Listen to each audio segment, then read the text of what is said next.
በቅድሚያ በኢትዮጵያ መንግስትና በራሴ ስም ለ85ኛው ዓመት የአርበኞች የድል በዓል እንኳን አደረሳችሁ ለማለት እወዳለሁ።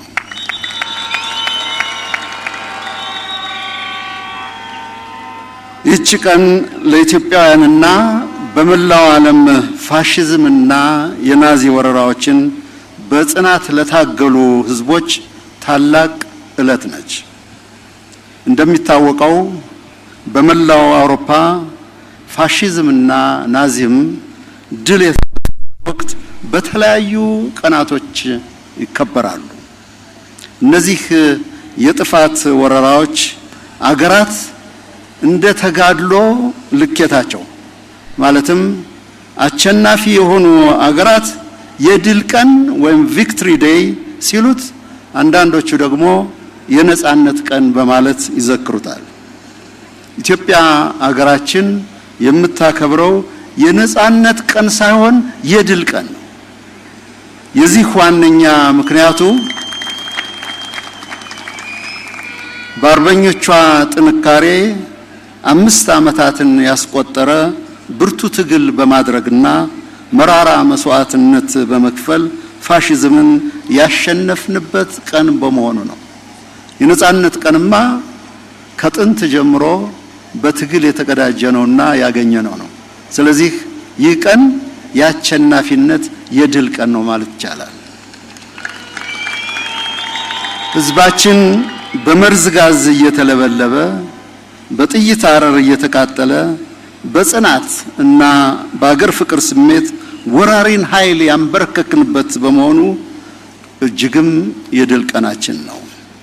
በታሪክ አጋጣሚ የሁለተኛው ዓለም ጦርነት አሸናፊ ከሆኑ ሀገራት መካከል የድል ቀን ወይም ቪክትሪ ዴይን አስቀድማ የምታከብረው ኢትዮጵያ ሀገራችሁ ብቻ ናት።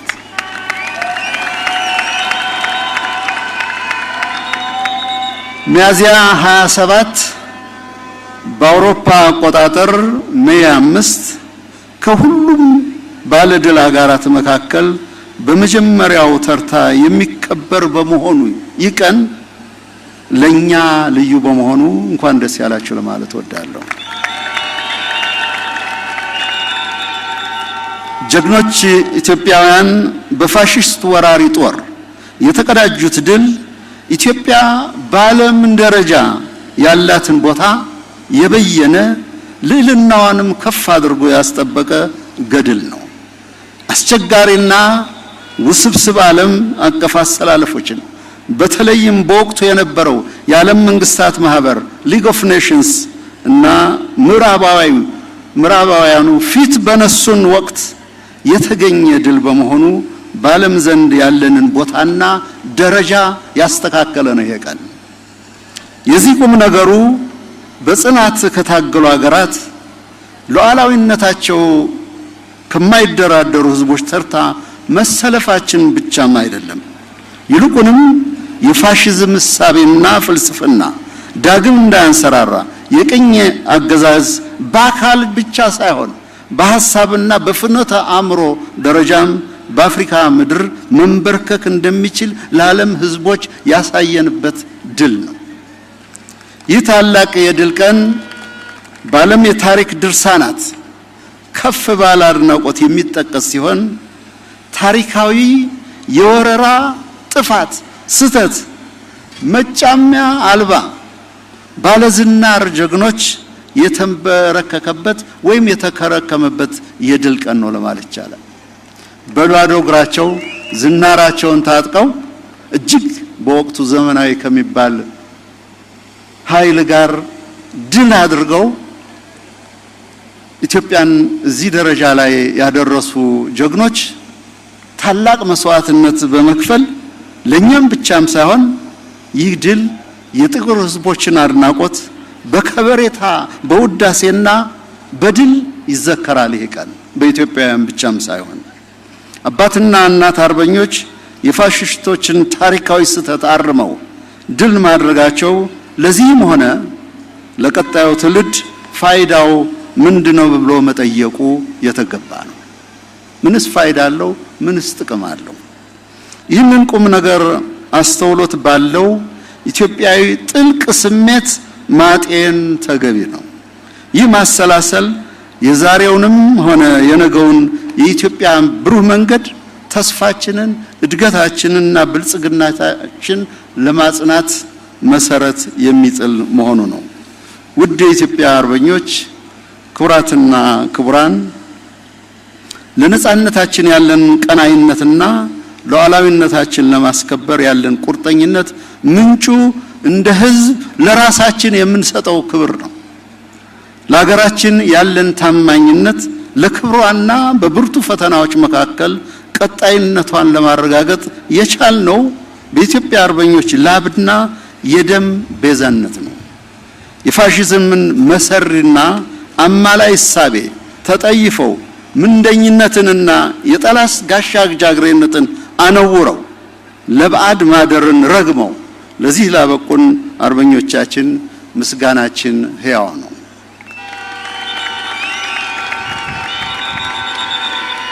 ከኢትዮጵያ አርበኞች የወረስነው ትልቅ ሐሳብ ሰላም፣ ነጻነት፣ በራስ መተማመን የምንላቸውን እሴቶች ከውጭ የተቀበልነው አይደለም፣ በልገሳ ያገኘነው አይደለም፣ የተቸርነው አይደለም።